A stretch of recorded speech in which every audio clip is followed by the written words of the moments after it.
Father அவர்கள் ஆரம்ப நாட்களில் ஊழியம் செய்யும்போது ஒரு பாடல் ஒன்றை ஆண்டவர் கொடுத்தார், ஒப்பற்ற என் செல்வமே என்று சொல்லி. அந்த பாடல் எப்படி அவர் கிடைச்சதுன்றதை எங்களுக்கு ஒரு முறை சொல்லி கொடுத்தார். அவர் கத்தோலிக்க அந்த ஆலயத்தில், பேராலயத்தில் ஒரு நல்ல ஒரு குருவானவராக இருந்த சமயத்தில் அவருக்கு ஒரு ஆசை. என்ன ஆசைன்னா, bullet Enfield, royal Enfield bullet தெரியல, 2 வீலர், அது வாங்கி அதில் உட்காந்து ஜம்முன்னு ஜெய்ஜாண்டிக்காக போனோம். அப்படி போகும் பொழுது தலையில் நல்ல ஒரு கேப் வச்சு அப்படி பார்க்குறதுக்கே நல்லா இருக்கிற மாதிரி போகணுன்னு சொல்லிட்டு அவருக்குள்ள ஒரு விருப்பம்.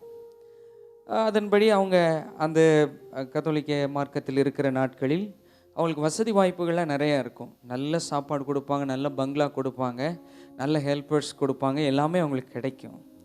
அப்படி இருந்தப்போ புல்லட் கிடச்சிது, எல்லாம் கிடச்சிது.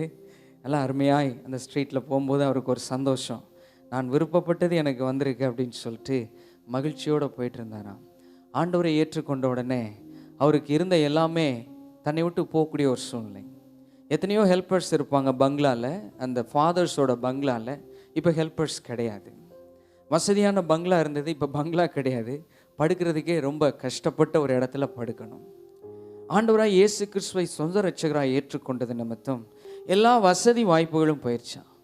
போன உடனே இவருக்குள்ள ஒரு எண்ணம் வந்தது, அதே இதில் இருந்திருந்தா நல்லா இருந்திருக்குமோ அப்படின்னு சொல்லி மாம்ச பிரகாரமாய் ஒரு எண்ணம் வந்தது. அப்போ தான் அவருக்குள்ள ஒரு அசைக்க முடியாத ஒரு தீர்மானமும் வைராக்கியம் வந்துச்சான். ஒப்பற்ற என் செல்வம், அவரை நான் அறிந்து உறவாடுவது தான் இந்த உலகத்தில் பிரதானமான காரியம் என்று சொன்னார். கையில் ஒரு தெளிலையா சொல்லுவோம். அந்த பல்லவின் ஒரு சில வரிகளை பாடிட்டு பிரசங்க வாக்கியங்களை நான் வாசிக்கிறேன். ஒப்பற்ற என் செல்வமே, ஓ எந்தன் இயேசுநாதா, ஒப்பற்ற என் செல்வமே, ஓ எந்தன் இயேசுநாதா, உம்மை நான் அறிந்து உறவாட உம் பாதம் ஓடி வந்தேன், நான் உம் பாதம் ஓடி வந்தேன். ஒப்பற்ற என் செல்வமே, ஓ எந்தன் இயேசுநாதா, உம்மை நான் ஆதாயமாக்கவும் உம்மோடு ஒன்றாகவும், உம்மை நான் ஆதாயமாக்கவும் உம்மோடு ஒன்றாகவும், எல்லாமே குப்பையன, எல்லாமே குப்பையன என்னாலும் கருதுகின்றேன், என்னாலும் கருதுகின்றேன். ஒப்பற்ற என் செல்வமே, ஓ எந்தன் இயேசுநாதா, உம்மை நான் அறிந்து உறவாட உம் பாதம் ஓடி வந்தேன், நான் உம் பாதம் ஓடி வந்தேன். ஓசியா தீர்க்க தரிசன புஸ்தகம் 6வது அதிகாரம் 1வது வசனம், 2வது வசனம், 3வது வசனம், 6வது வசனத்தையும் சேர்ந்து நாம் வாசிக்க போகிறோம். கர்த்தரிடத்தில் திரும்புவோம் வாருங்கள், நம்மை பீறினார், அவரே நம்மை குணமாக்குவார், நம்மை அடித்தார், அவரே நம்முடைய காயங்களை கட்டுவார். 2 நாளைக்கு பின்பு அவர் நம்மை உயிர்ப்பிப்பார், 3ஆம் நாளில் நம்மை எழுப்புவார். அப்பொழுது நாம் அவருடைய சமூகத்தில் பிழைத்திருப்போம். அப்பொழுது நாம் அறிவடைந்து கர்த்தரை அறியும்படி தொடர்ந்து போவோம். அவருடைய புறப்படுதல் அருணோதயம் போல ஆயத்தமாய் இருக்கிறது. அவர் மழையைப் போலவும் பூமியின் மேல் பெய்யும் முன்மாறி பின்மாறியைப் போலவும் நம்மிடத்தில் வருவார். வசனம் 6, பலியை அல்ல இரக்கத்தையும் தகன பலிகளை பார்க்கிலும் தேவனை அறிகிற அறிவையும் விரும்புகிறேன் என்று இஸ்ரவேல் ஜனங்களுக்கு கிறிஸ்துவுக்கு முன் 8வது நூற்றாண்டில் இந்த வார்த்தைகள் ஓசியா தீர்க்கதரிசியின் மூலமாய் சொல்லப்பட்டது. இந்த இஸ்ரவேல் கோத்திரத்தார் அந்நாட்களில் யெரொபெயாம் ஒரு ராஜா இருந்தார். அந்த யெரொபெயாம் என்ன பண்ணிட்டார்னா, ஜனங்களை திசை திருப்ப, வேற எங்கிட்டும் போயிடக்கூடாது, தன்னை விட்டு போயிடக்கூடாதுன்னு சொல்லி அவங்கள தன் வசப்படுத்துறதுக்கு என்ன பண்ணிட்டாருன்னா, ஒரு பொன் கன்றுக்குட்டி ஒன்று செஞ்சு பெத்தேல்லையும் இன்னொரு இடத்துல தான் 2 இடத்துல வச்சுட்டார்.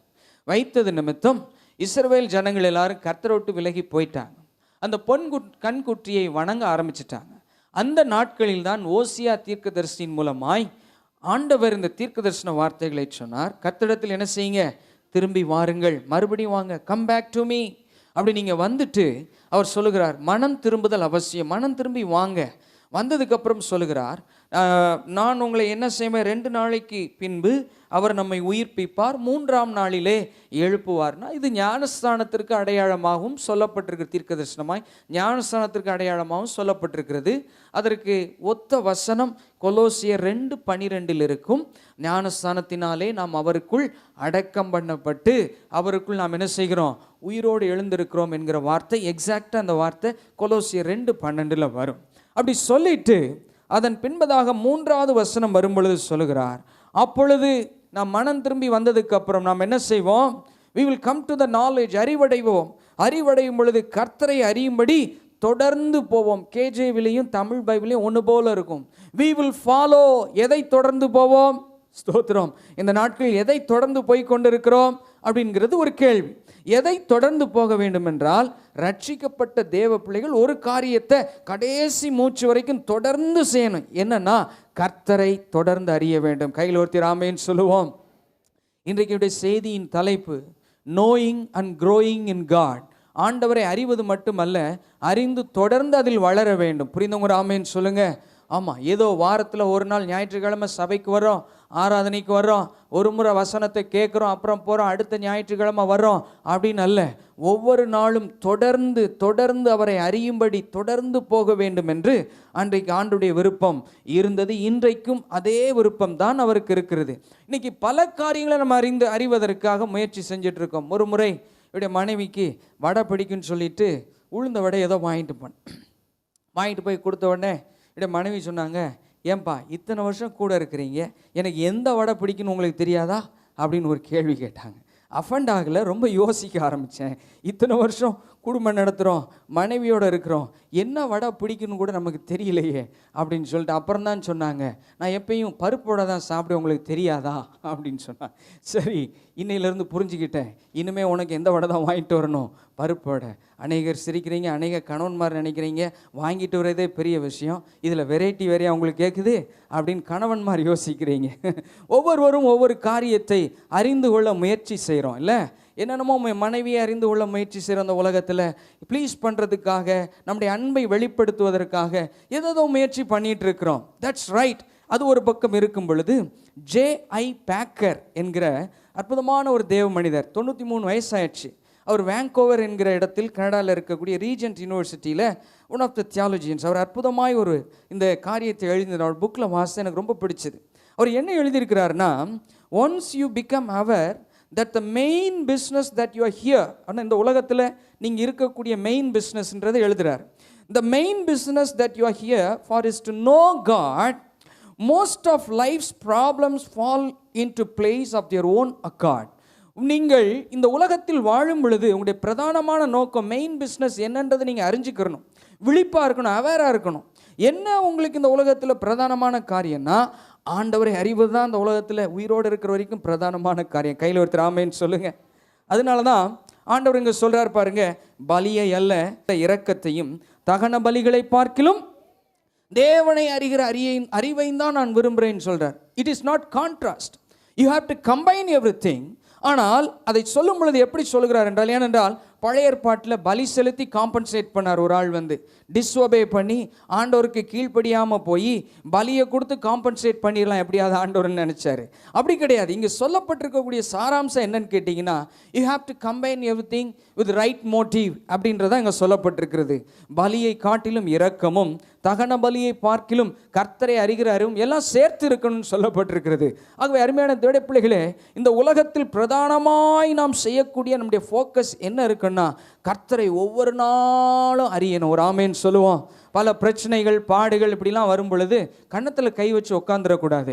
இந்த பிரச்சனைகள் ஊடாய் கடந்து போகும் பொழுது, இந்த மலையை தாண்டும் பொழுது தேவன் எவ்வளவு நல்லவர் என்பதை ருசித்து பார்க்கணும். கையில் வத்தி ஆமென் சொல்லுங்க. ஹல்லேலூயா. கர்த்தர் எவ்வளவு நல்லவர் என்பதை என்ன செய்யணும்? அந்த பிரச்சனையிலிருந்து நீங்கள் ருசித்து பார்த்து அவரை அறியணும். ஸ்தோத்திரம். You must know him. Every challenges, உங்கள் வாழ்க்கையில் ஃபேஸ் பண்ணக்கூடிய ஒவ்வொரு சவால்களையும் ஒவ்வொரு பிரச்சனைகளையும் கர்த்தரை அறிகிறதா உங்கள் ஃபோக்கஸாக இருக்கணும்.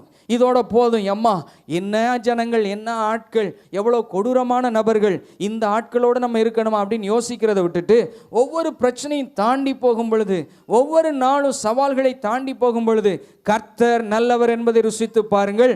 அவர் மேல் நம்பிக்கையாக இருக்கிற மனுஷன் எப்படி இருப்பான்? பாக்கியவானாக இருப்பான். So the main business that you are here, இந்த உலகத்தில் இருக்கிறதற்கான பிரதானமான நோக்கமே யூ மஸ்ட் நோ ஹிம். தொடர்ந்து அவர் அறியணும். இன்றைக்கு வாலிபர்கள் பல காரியங்களை ஃபாலோ பண்ணுறாங்க. ஒரு முறை ஒரு வாலிபருக்கு நான் மொழிபெயர்த்து கொண்டிருந்தேன். அப்போ அந்த வாலிப தம்பி சொன்னார், ஃபாலோ மீ இந்த ஃபேஸ்புக் அப்படின்னு எல்லாருக்கும் அழைப்பு கொடுத்தார். என்னை எல்லாரும் என்ன செய்யுங்க, ஃபேஸ்புக்கில் ஃபாலோ பண்ணுங்க, எனக்கு நிறையா ஃபேன்ஸ் வேணும் என்று சொன்னார். ஓஹோ, இன்றைக்கு வாலிபர்கள் பல காரியங்களை ஃபாலோ பண்ணிட்டு இருக்கிறாங்க. ஆனால் வேதம் சொல்லக்கூடியது எதை தொடர்ந்து போக வேண்டும் என்றால் கர்த்தரை அறிவதற்கு தொடர்ந்து போக வேண்டும். ஹல்லேலூயா. ஏன்னா எல்லாமே அதில் தான் இருக்குது. எதை தொடர்ந்து போக வேண்டும்? கர்த்தரை அறிவதற்கு நீங்கள் தொடர்ந்து போக வேண்டும். அருமையான தேவனுடைய பிள்ளைகளே, ஒரு 3 காரியங்களை, ஆண்டவரை அறிவதற்கான ஒரு 3 காரியங்களை நான் சொல்ல போகிறேன். ஆண்டவர் அறியணும்னா ஒரு தேவ பிள்ளைக்கு இந்த 3 இருக்கணும். இந்த 3 இருக்கும் பட்சத்தில் நீங்கள் நிச்சயமாய் கர்த்தரை நன்றாய் நீங்கள் அறிய முடியும். இங்கே சொல்லப்பட்டிருக்கிறது போல தொடர்ந்து போகணும். அப்படி நாம் தொடர்ந்து அறிய போகும் பொழுது, அவரை தொடர்ந்து போகும் பொழுது அவர் நமக்கு சூரியனை போல, அது அருணோதயம் போல என்று இருக்கும். எழுந்தருளி வருவார், மழை போலவும் இருப்பார் என்று எழுதப்பட்டிருக்கிறது. ஆண்டவரை அறிய முதலாவது நமக்குள்ள ஒரு வாஞ்சை இருக்க வேண்டும். கையில் ஒரு ஆமென் சொல்லுவோம். என்ன இருக்குன்னா ஒரு வாஞ்சை, தனியாத ஒருத்தாக இருக்கணும். ஸ்தோத்திரம். தனியாத ஒருத்தாக இருக்கணும். அருமையான தேவனுடைய பிள்ளைகளே, சில இடங்களுக்கு நாம் டூர் போகும் பொழுது அந்த இடங்களில் இருக்கக்கூடிய முக்கியமான காரியங்களை எப்படியாவது எக்ஸ்ப்ளோர் பண்ணி பார்க்கணுன்னு சொல்லிட்டு ரொம்ப முயற்சி பண்ணுவோம். பொதுவாக ஆண்களுக்கு ரொம்ப இன்ட்ரெஸ்ட்டு அப்படின்னு என்னால் சரியாக சொல்ல தெரியல, இருக்குதோ இல்லையோ. இப்போ ஃபேமிலியோடு போகும்பொழுது பிள்ளைகளும் மனைவியும் ஒரு இடம் விடாமல் எல்லா இடத்தையும் பார்க்கணும்னு சொல்லி என்ன செய்வாங்க, பொதுவாக விருப்பப்படுவாங்க. We want to explore everything. இந்த நாளில் எவ்வளவு மேக்ஸிமம் டைமை இன்வெஸ்ட் பண்ணி எல்லா காரியத்தையும் பார்க்க முடியுமோ எல்லாத்தையும் பார்த்துருப்பாங்க. என்னடா வீட்டில் இருக்கும்போது இவ்வளோ டயர்டாக இருக்குது, இங்கே வந்தால் இவ்வளோ உற்சாகமாக இருக்கிறாங்களே அப்படின்னா ஒரு வாஞ்சை அவங்களுக்குள்ள. அந்த இடத்துல இருக்கக்கூடியது என்ன செய்யணும்? We must explore everything. எல்லாவற்றையும் பார்க்கணும்னு சொல்லி பிள்ளைகளுக்கும் எல்லாருக்கும் ஒரு வாஞ்சை வந்துடுது. அதை போல அருமையான தேவனுடைய பிள்ளைகளே, ஆண்டவரை அறிவதற்கு ஒரு வாஞ்சை, ஒரு விருப்பம் வரணும். உதாரணமாய் யோவான் 4ஆம் அதிகாரம் வரும் பொழுது இயேசு கிறிஸ்து சமாரிய ஸ்திரீயை அந்த கிணற்றண்டையிலே மதியான வேளையில் சந்திக்கிறதை பார்க்கிறோம். அப்படி மதியான வேளையில் சந்திக்கும் பொழுது சில சம்பாஷணைகள் நடந்து கொண்டிருக்கிறது. அப்படி நடக்கும் பொழுது 10வது வசனம் வரும் பொழுது, யோவான் 4:10 வரும் பொழுது இயேசு சொல்கிறார், ஸ்திரீயே, நீ உண்மையிலே பரம ஈவை நீ அறியவில்லை, அந்த ஈவை கொடுக்கிறவரை நீ அறிந்திருந்தாயானால் நீயே அவரிடத்தில் கேட்டிருப்பாய், அவர் உனக்கு என்ன கொடுத்திருப்பார்? ஜீவ தண்ணீரை கொடுத்திருப்பார்.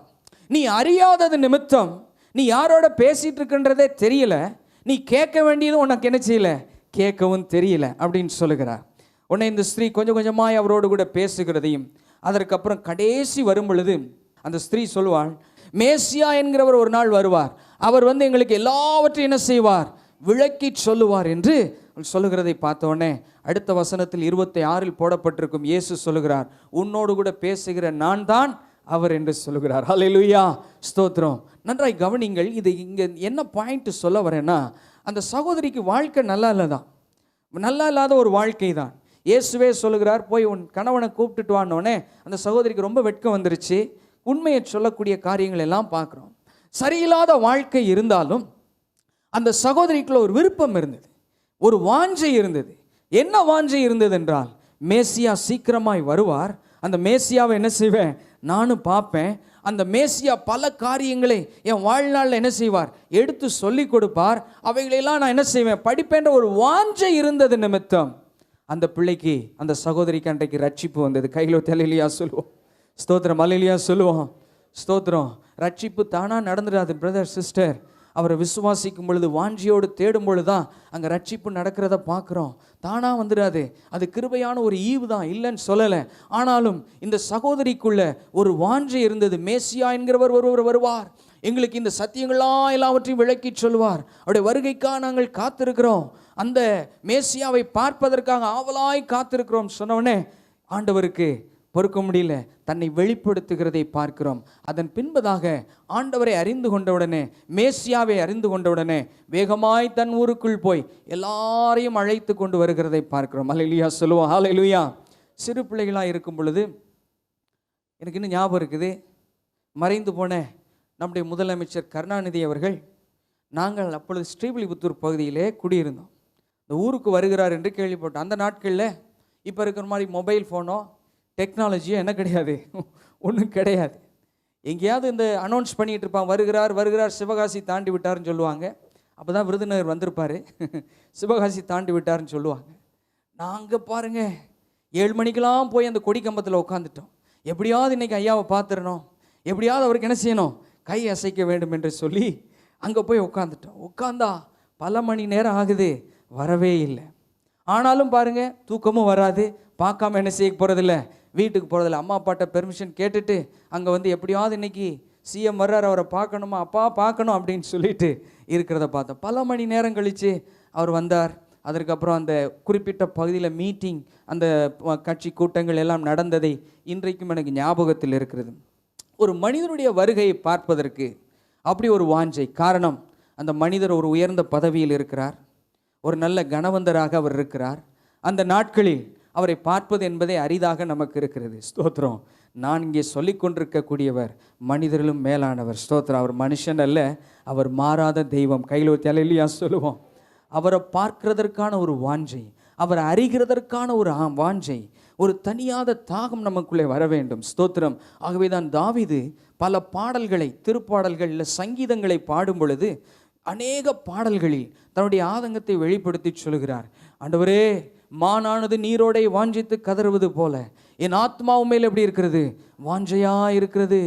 தேடிட்டே இருக்கிற ஆண்டவரே, வறண்டதும் விடாய்த்ததுமான நிலத்தில் நாங்கள் இருக்கேன். ஜூடையன் அந்த டெசர்ட்ல இருந்து அந்த 63வது சங்கீதத்தை பாடுறார். அந்த 63வது சங்கீதத்தை பாடும் எழுத்தின்படி பாலைவனத்தில் தான் இருக்கிறார்.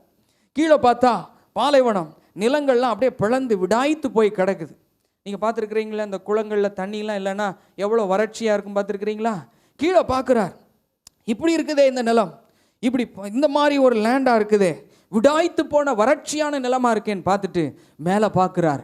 இந்த விடாய்த்து போன நிலத்தை போல ஆண்டவரே, என் ஆத்துமா உங்கள் மேலே எப்படி இருக்குது, வாஞ்சையாய் தாகமாய் இருக்கிறேன், I want to know you அப்படின்னு சொல்லி அவர் பாடினது நிமித்தம் ஆண்டவர் பார்த்தார், இவன் என் இருதயத்திற்கு ஏற்றவன் சொன்னார். கையிலோ தெளியா சொல்லுவோம். ஸ்தோத்திரம். சவுலை தள்ளிவிடுவதற்கான ஒரு காரணம் அவர் சொல்லுகிறார். சவுலை தள்ளிவிட்டு என்று அப்போஸ்தலர் 13 வரும். ஏன் தள்ளிவிட்டார் அப்படின்னா அதற்கு காரணம் சொல்லுவார், இவனை என் இருதயத்திற்கு ஏற்றவனாக என்ன செய்தேன், கண்டேன். அப்போ ஆண்டுடைய இருதயத்திற்கு ஏற்ற பிள்ளைகள் யாருன்னு கேட்டிங்கன்னா, ஸ்தோத்திரம், உலகம் பார்க்குற மாதிரி அவர் பார்க்கலையா, அவருடைய பார்வையில் யார் ரொம்ப அவருக்கு பிடிக்குதுன்னா, அவர் அறியணும்னு வாஞ்சியோடு இருக்கிறாங்க பாருங்க, அவங்கள ரொம்ப பிடிக்குதான். கையில் தெளிலையா சொல்லுவோம். இன்னைக்கு எதை அறிகிறீங்களோ இல்லையோ, ஸ்தோத்திரம், அருமையான தேவனுடைய பிள்ளைகளே, நீங்கள் ஆண்டவரை அறிவதற்கு முக்கியத்துவம் கொடுக்கணும். That's the main business that you are here. இந்த உலகத்தில் உயிரோடு இருப்பதற்கான முக்கியமான காரணம், ரட்சிக்கப்பட்ட தேவ பிள்ளையாக நீங்கள் இருப்பதற்கான முக்கியமான காரணம் அவர் அறியணும். இயேசு கிறிஸ்து பிலிப்பு செசரியா பட்டணங்களில் ஊழியம் செய்து கொண்டிருக்கும் பொழுது அவருக்குள்ள ஒரு எண்ணம் வந்துச்சு. என்ன எண்ணம் வந்ததுன்னா, ஜனங்கள் என்னை யார் என்று சொல்லுகிறார்கள் சொல்லி சீஷர்களை பார்த்து கேட்டார். சீஷர்கள் எல்லாம் டப்புன்னு பதில் சொல்கிறாங்க. ஆண்டவரே, சிலர் உங்களை யோவான் ஸ்நானகன் சொல்கிறாங்க, ஜான் த பேப்டிஸ்ட். சிலர் உங்களை எலைஜான்னு சொல்கிறாங்க, வானத்திலிருந்து அக்கினி இறக்கின ஒரு பவர்ஃபுல்லான ப்ராஃபட். இன்னும் சிலர் உங்களை எரேமியான்னு சொல்கிறாங்க, ஒரு தீர்க்கதரிசி. இப்படி ஒவ்வொன்றா சொல்லிட்டு இருக்கும் பொழுது இயேசு கேட்கிறார், நீங்கள் என்ன யாருன்னு சொல்கிறீங்க அப்படின்ன உடனே பதில் யாருக்குமே இல்லை. ஒருத்தருக்கு தான் பதில் வந்தது. மற்ற 11 பேருக்கும் ஆன்சர் பண்ண முடியல. ஏன்னா அந்த அளவுக்கு தான் அவங்க அறிஞ்சிருந்தாங்க. வேதம் சொல்லுகிறது, சத்தியத்தையும் அறிவீர்கள், சத்தியம் உங்களை என்ன செய்யும், விடுதலையாக்கும். இங்கே சொல்லப்பட்டிருக்கிற சத்தியம் என்கிறது அவர் தான் நமக்கு சத்தியமாக இருக்கிறார். கைகள் தலையிலையா சொல்லுங்க. If you know the truth, that is him. சத்தியமாக இருக்கக்கூடிய அவரை நீங்கள் அறிந்திருந்தால், நானே வழியும் சத்தியமும் என்று சொல்லியிருக்கிறார். அவரை நீங்கள் அறிஞ்சிருந்தீங்கன்னா அந்த அளவுக்கு நீங்கள் விடுதலையோடு கூட வாழ முடியும். தன்னுடைய சீஷர்களை பார்த்து கேட்கும் பொழுது, நீங்கள் என்ன யாருன்னு சொல்கிறீங்கன்னா சொல்ல தெரியல. எல்லாரும் அமைதியாக இருந்தாங்க. ஆண்டவரே, உங்கள் பின்னாடி வந்தோம், இத்தனை நாட்கள் ஊழியத்தை பார்த்தோம், பவர்ஃபுல்லாக செஞ்சீங்க, இதெல்லாம் சொல்கிறாங்க. எல்லாம் சொல்லிட்டு இருக்கும் பொழுது அந்த கேள்விக்கு சரியான பதில் சொல்ல முடியல. அவர் எதிர்பார்த்த பதிலை அப்போஸ்தலனாகிய பேதுரு சொல்லுகிறதை பார்க்கிறோம். அவர் சொல்லுகிறார், நீர் ஜீவனுள்ள தேவனுடைய குமாரனாகிய கிறிஸ்து அப்படின்னு சொல்லுகிறார். 2 முறை அந்த அறிக்கையை சொல்லுகிறதை பார்க்கிறோம். 5 அப்ப 2 மீன் முடிச்சதற்கு அப்புறமும் பேதுரு இதே வார்த்தையை சொல்லுகிறார். அவர் தன்னை குறித்து யார் என்று கேட்கும் பொழுதும் மத்தேயு 16வது அதிகாரத்திலும் இந்த காரியத்தை சொல்லுகிறார். பேதுரு பல காரியங்கள் முந்தி கொண்டிருந்தாலும், பல காரியங்களை அவசரப்பட்டு செஞ்சாலும் அவருக்குள்ள ஒரு வாஞ்சை இருந்தது.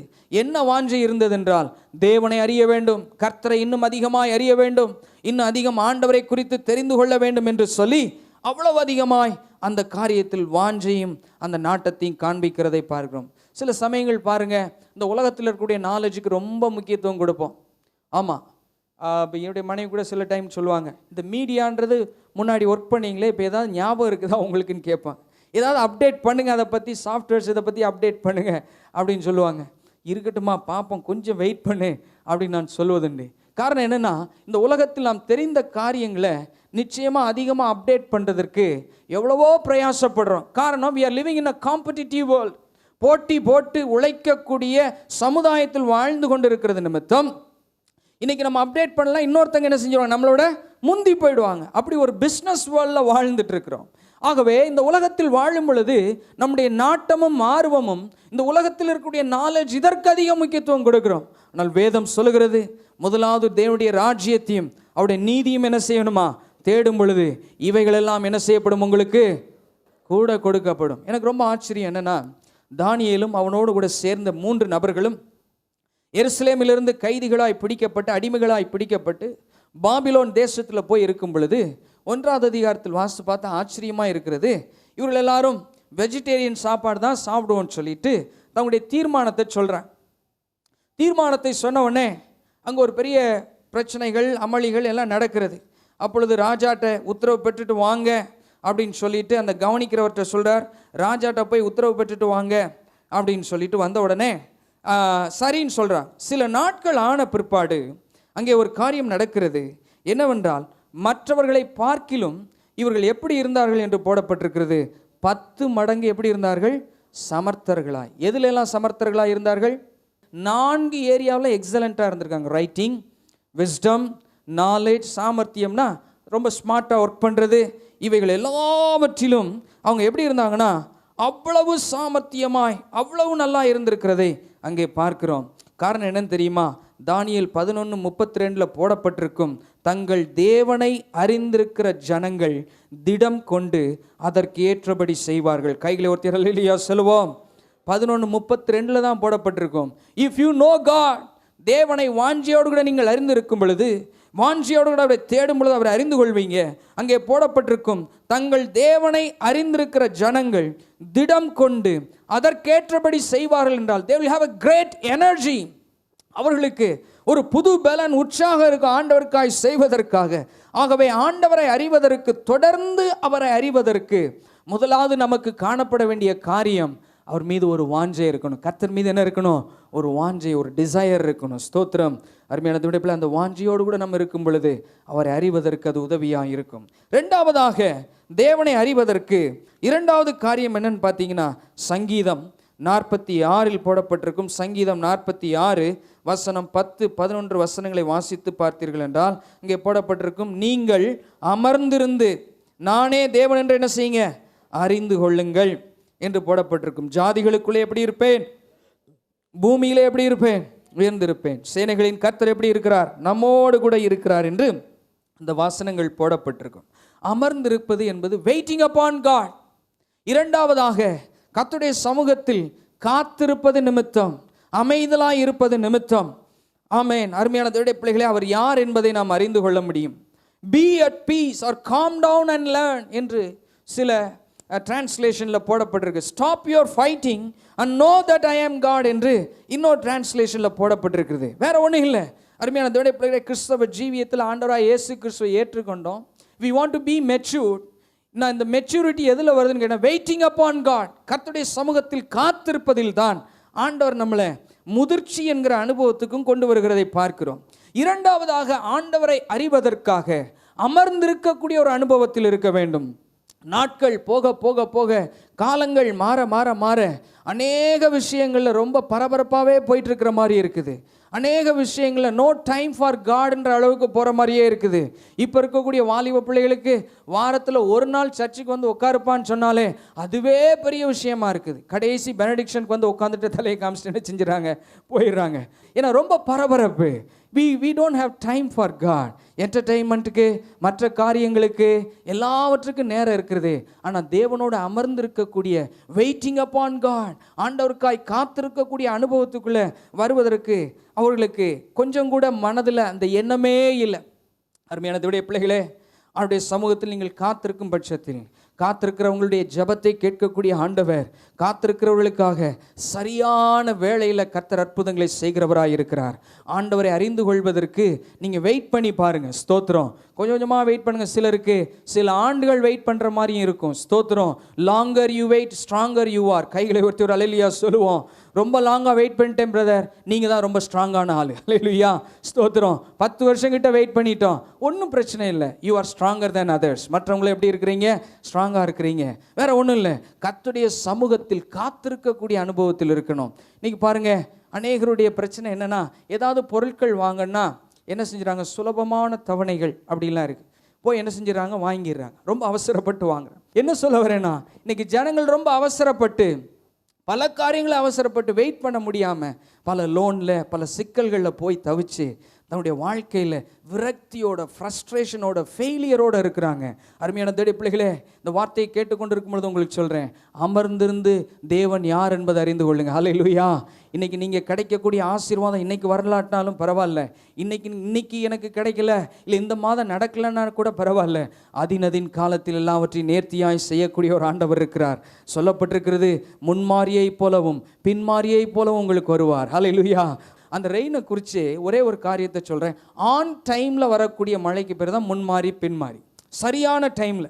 ஆமாம், இப்போ இருக்கக்கூடியதெல்லாம் நேச்சுரல் டிசாஸ்டர் தான் நடந்துட்டுருக்குது. ஐயோ, ரொம்ப பரிதாபமாக இருக்குது. இப்போ இருக்கக்கூடிய காரியங்கள்லாம் பார்க்கும் பொழுது ஜனங்கள் கஷ்டப்படுறதை பார்த்தா ரொம்ப கஷ்டமாக இருக்குது. ஆனால் வேதத்தில் சொல்லப்பட்டிருக்கக்கூடிய ரெயின் வந்து சஃபிஷியன்ட் ரெயின், ஆன் டைம்.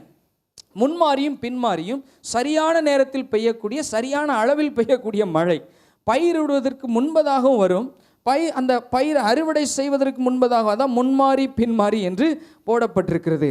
அருமையான தேவனுடைய பிள்ளைகளே, கர்த்தருக்காய் நீங்கள் காத்திருக்கும் பொழுது ஆன் டைமில் அவர் மழையை போல உங்களுக்கு அற்புதங்களை செய்கிறவர். ஹல்லேலூயா ஸ்தோத்திரம். 10 ஆண்டுகள் வெயிட் பண்ணாலும் பரவாயில்ல பிரதர், ஸ்தோத்திரம்.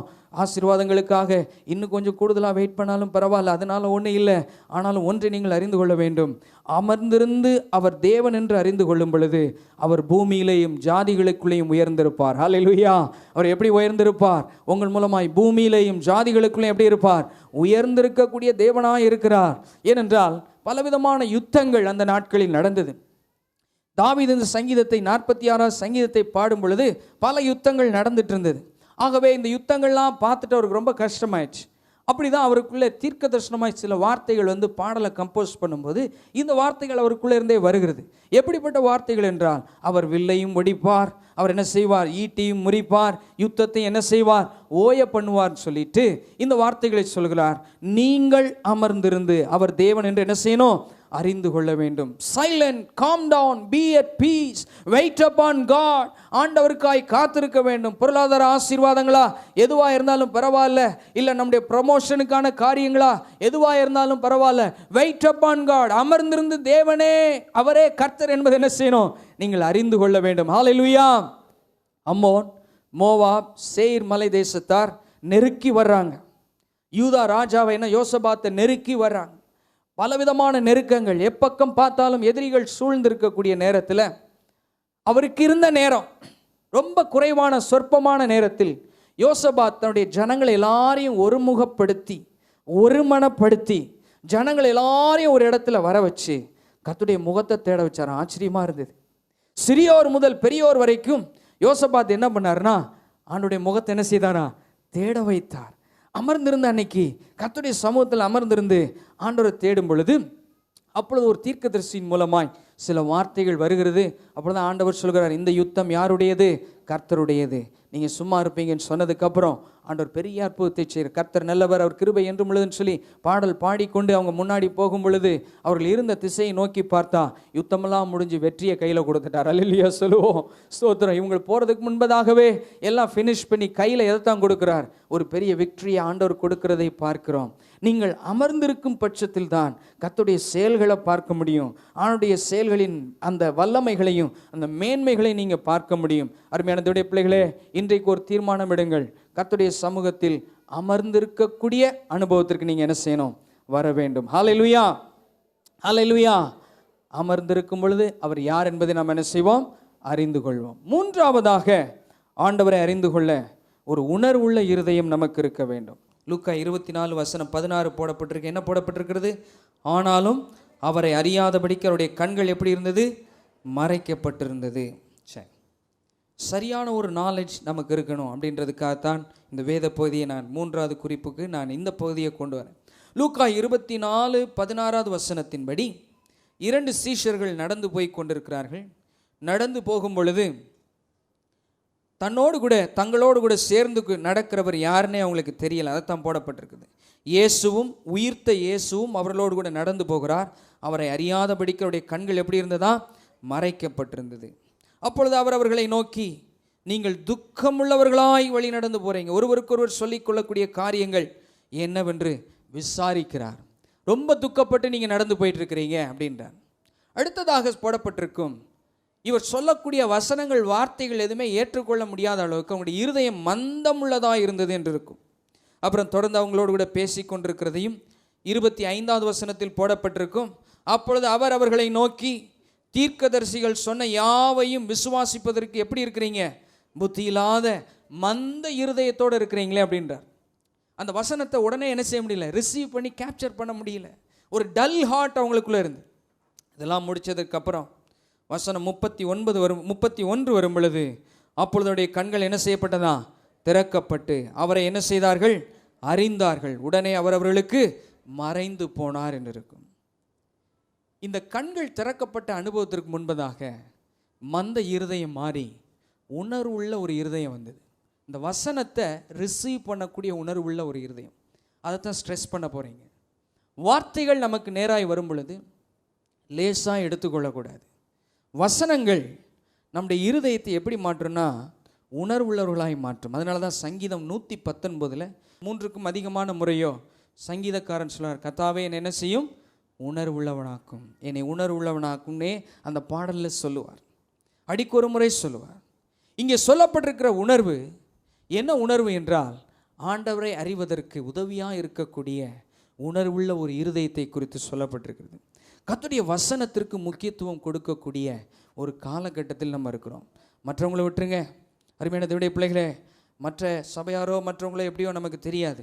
நம்முடைய சபைக்கு ரட்சிக்கப்பட்டு நம்முடைய சபைக்கு வரக்கூடிய தேவ பிள்ளைகள் வார்த்தைக்கு முக்கியத்துவம் கொடுக்கக்கூடிய பிள்ளைங்களாக இருக்கணும். வார்த்தை ரிசீவ் பண்ணக்கூடிய பிள்ளைங்களாக இருக்கணும்.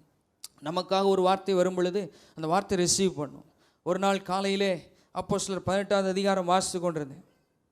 ஸ்தோத்திரம். அந்த வசனத்தை வாசித்த உடனே 10வது வசனத்தை வாசித்த உடனே டக்குன்னு நான் ரிசீவ் பண்ணேன். இந்த வேர்டை ரிசீவ் பண்ணி இன்றைக்கு வரைக்கும் அந்த வசனத்தை அறிக்கையிட்டு கொண்டிருக்கிறேன். ஸ்தோத்திரம். என்ன சொல்ல வரேன்னா, அருமையான தேவனுடைய பிள்ளைகளே, வார்த்தைகளை ரிசீவ் பண்ணும் பொழுது, சரியாய் கவனிக்கும் பொழுது நம்முடைய டல் ஹார்ட் மாறி நம்முடைய இருதயம் எப்படிப்பட்ட இருதயமாக இருக்கும் என்றால் உணர்வுள்ள இருதயமாக இருக்கும். ஒரு உணர்வுள்ள இருதயம் போல ஒரு நல்ல ஒரு அல்லேலூயா சொல்லுவோம். அருமையான தேவனுடைய பிள்ளைகளே, வசனத்தை எந்த அளவுக்கு ரிசீவ் பண்ணுறீங்களோ அந்த அளவுக்கு உங்களுடைய ஹார்ட் சென்சிட்டிவ் ஹார்ட்டாக இருக்கும், உணர்வுள்ள இருதயமாக இருக்கும். இல்லைன்னு வச்சுக்கிறோமே, பேசுகிறதெல்லாம் நமக்கு குழப்படியாக இருக்கும், சொல்கிறதெல்லாம் நம்மளை பற்றி சொல்கிற மாதிரி இருக்கும். ஸ்தோத்திரம். சரியான விதத்தில் எடுத்துக்கொள்ள முடியாது. பிசாசு நம்மளை வஞ்சிப்பான். அருமையான தேவனுடைய பிள்ளைகளே, வார்த்தைகளை பெற்றுக்கொள்ளக்கூடிய, சரியாய் கவனிக்கக்கூடிய ஒரு நல்ல ஒரு மனப்பக்குவம் இருக்கும் பட்சத்தில் நம்முடைய இருதயம் உணர்வுள்ள இருதயமாக இருக்கும். ஆகவே தான் விதைக்கிறவனை குறித்து இயேசு கிறிஸ்து உவமை சொல்லும் பொழுது 4 விதமான நிலங்களை குறித்து சொல்லுகிறார். Even now the 4 types of lands are here. அருமையான தேவனுடைய பிள்ளைகளே, இன்றைக்கு ஆவிக்குரிய சமுதாயத்தில் 4 விதமான நிலங்கள் இருக்கிறது. சில விதைகள் கல்லின் மேலே விழுந்ததாம், பாறைகள் மீது. சில விதைகள் முட்கள் உள்ள இடங்களில் விழுகிறது என்று பார்க்கிறோம். சில விதைகள் வழி அருகே விதைக்கப்படுகிறது, விழுகிறது. சில விதைகள் தான் நல்ல நிலத்தில் விதைக்கப்படுகிறது, விழுகிறது. அருமையான தேவனுடைய பிள்ளைகளே, அந்த நல்ல நிலத்தில் விதைக்கப்பட்ட விதைகள் 100 மடங்கு பலன் கொடுக்கிறதை பார்க்கிறோம். மற்றவைகள்லாம் அதெல்லாம் பாதையில் விழுந்ததெல்லாம், வழியில் விழுந்ததெல்லாம் கொஞ்சம் வளர்ந்து வந்த மாதிரி இருந்ததா, அப்புறம் அதற்கப்புறம் ரிசல்ட்டே இல்லைன்னு போடப்பட்டிருக்கிறது.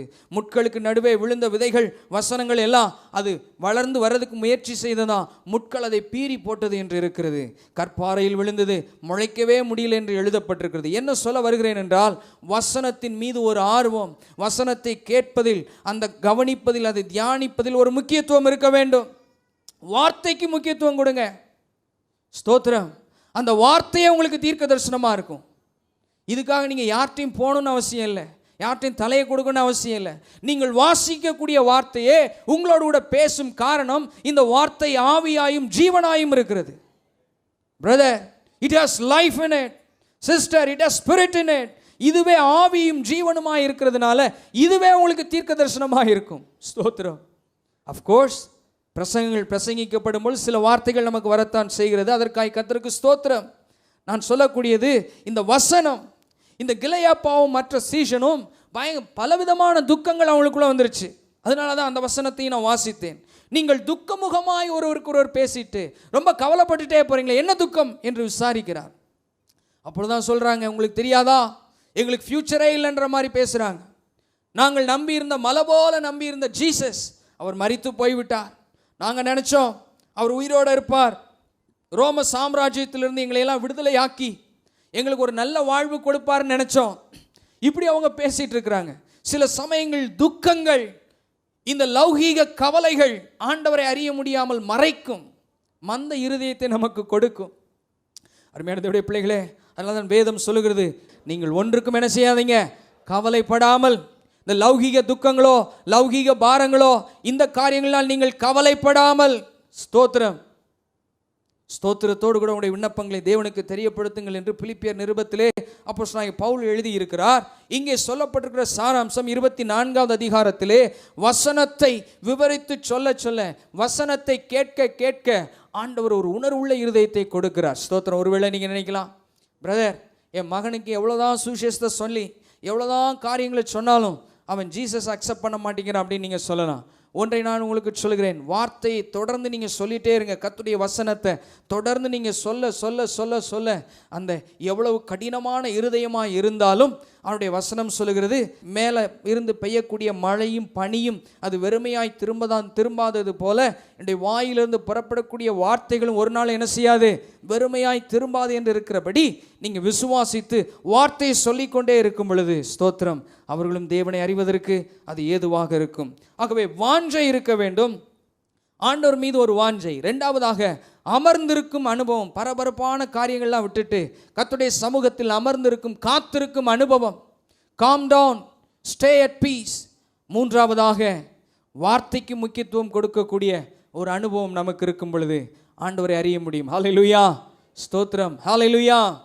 ஆகவேதான் யோசுவாவிடம் கர்த்தர் சொல்லுகிறார், நீ ரொம்ப பயமாக இருக்கிற, உனக்கு கலக்கமாக இருக்குது, காரணம் ஒரு புதிய பொறுப்பில் நீ வந்திருக்கிற. இந்த புதிய பொறுப்பை செய்வதற்கு நீ ரொம்ப பயந்து போயிருக்கிற.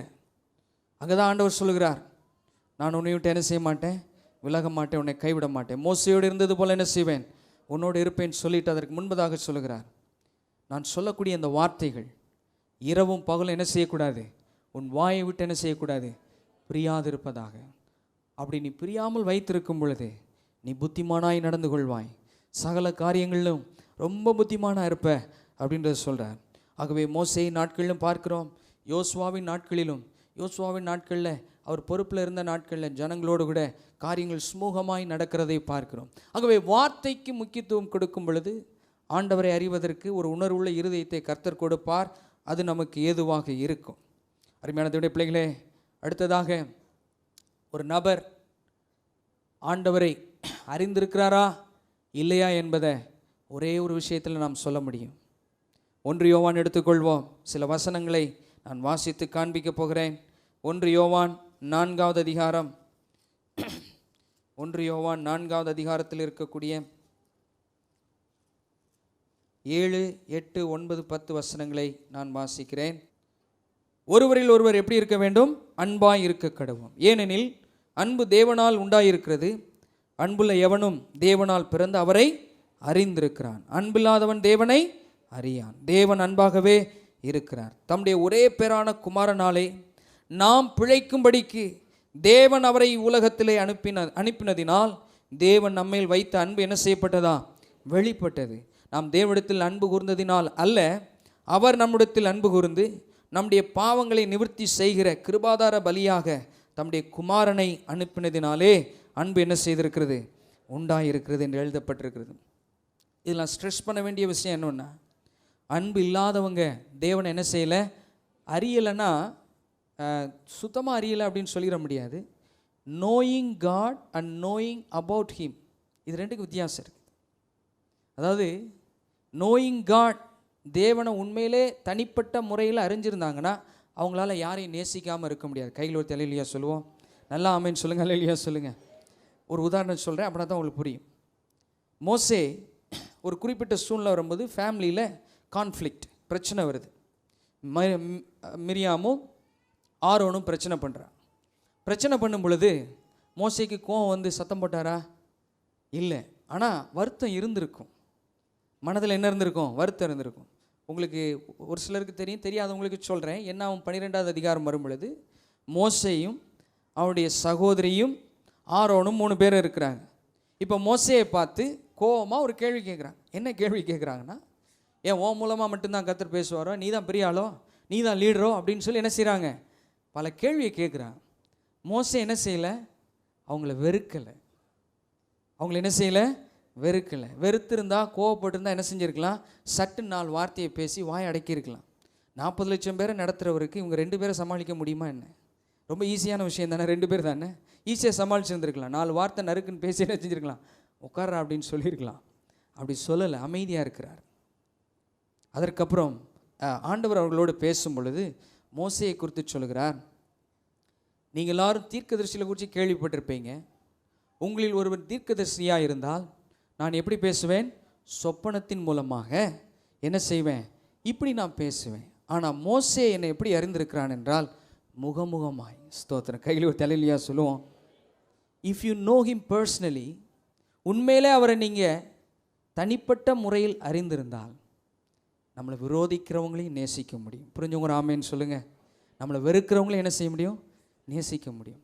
உடனே மோசே என்ன செய்கிறார்? அந்த தண்டனை மிரியாமுக்கு வந்த உடனே, ஆண்டவரே என்னுடைய சகோதரிக்காக என்ன செய்கிறேன்?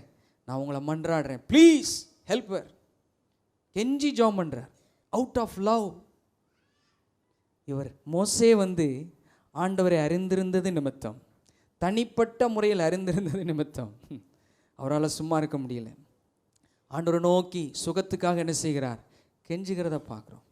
இன்றைக்கு என்னுடைய முடிவான இந்த காரியத்தில் கன்க்ளூஷனில் நான் சொல்ல விரும்புகிறது, உண்மையிலே நீங்களே ஆண்டவரை நல்லா அறிஞ்சிருந்தீங்கன்னா உங்களால் நேசிக்காமல் இருக்க முடியாது. அப்படி இல்லாத பட்சத்தில் ஒரு மாய்மாலமான ஒரு வாழ்க்கை தான் நம்ம வாழ முடியும். யாராக இருந்தாலும் பரவாயில்ல, நம்முடைய உடன்பிறப்புகளோ, குடும்பத்தில் உள்ள நபர்களோ, நமக்கு துரோகம் பண்ணவங்களோ, நம்ம மேலே தவறான குற்றச்சாட்டுகளை சுமத்தினவங்கள யாராக இருந்தாலும் பரவாயில்ல, ஸ்தோத்திரம், யூ மஸ்ட் லவ் தம்.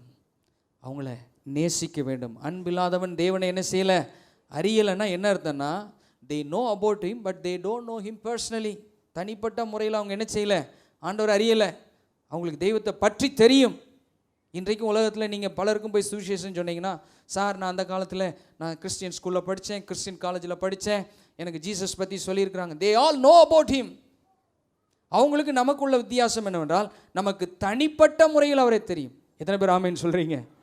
அப்படி தனிப்பட்ட முறையில் உங்களுக்கு தெரியும் என்றால் எல்லாரையும் நீங்கள் கண்டிப்பாக நேசிச்சே ஆகணும். ஸ்தோத்திரம்.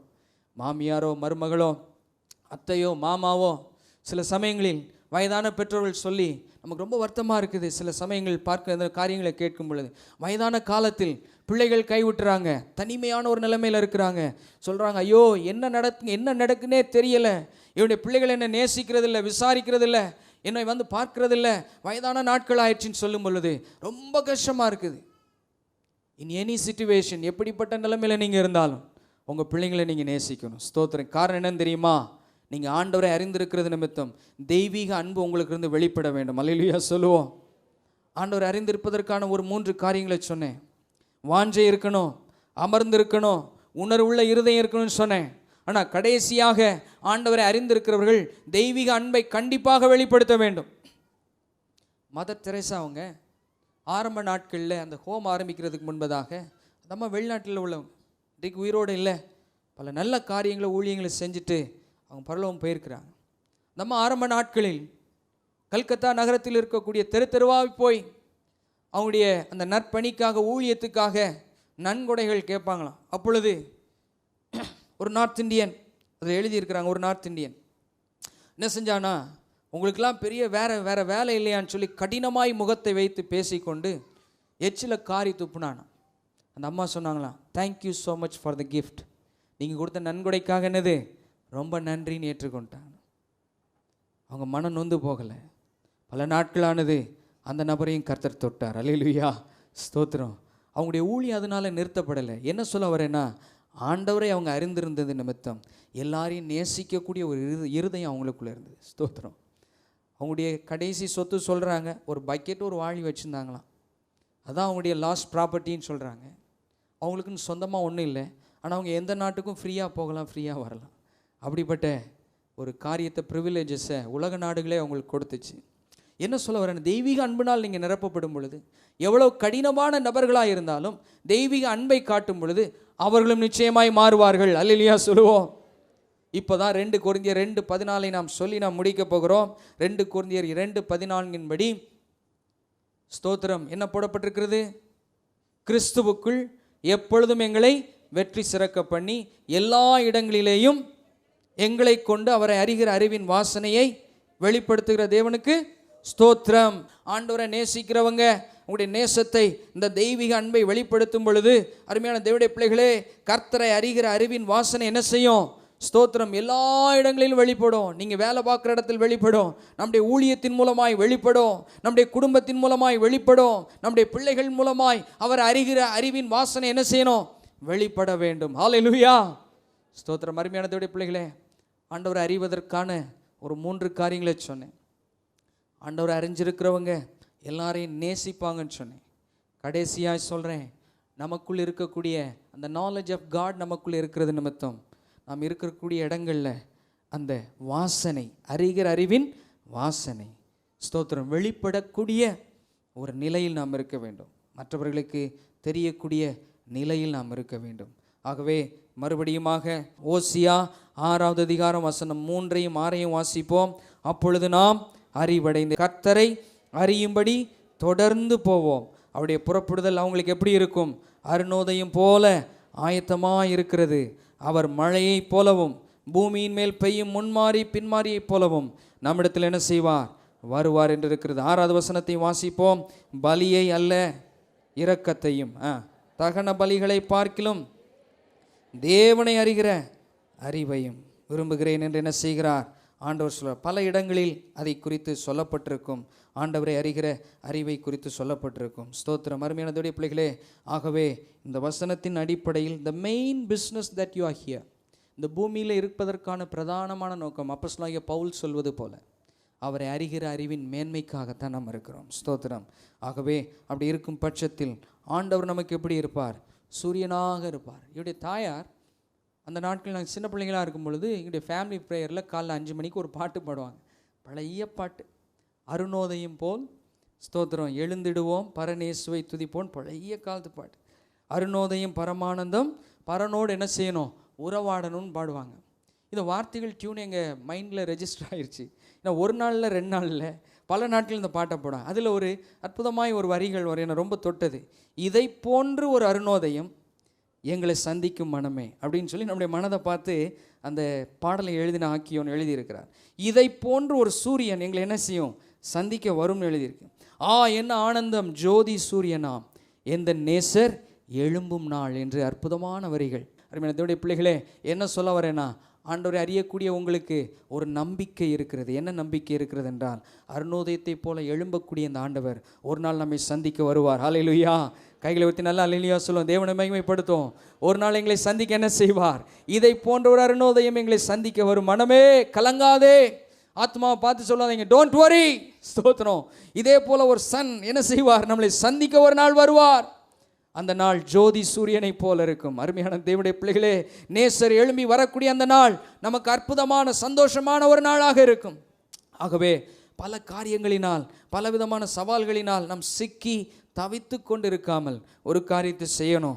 எல்லா சூழ்நிலைகளும் எல்லா பிரச்சனைகளும் வரும் பொழுது ஒன்று தான் நம்முடைய மெயின் பிஸ்னஸ், மெயின் ஃபோக்கஸாக இருக்கணும். ஒவ்வொரு பிரச்சனைகளும் ஒவ்வொரு காரியத்திலும் தேவன் எப்படிப்பட்டவர் என்பதை அறியணும். அல்லேலூயா சொல்லுவோம்.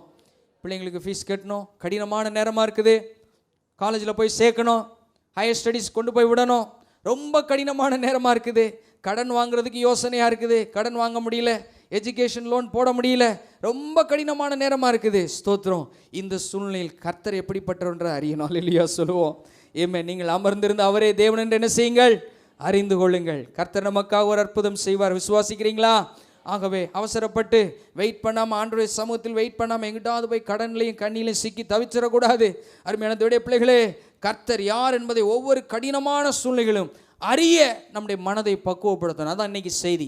Knowing God and growing in God. ஆண்டவரை அறிந்து அந்த அறிகிற அறிவில் தொடர்ந்து வளர வேண்டும். ஹல்லேலூயா.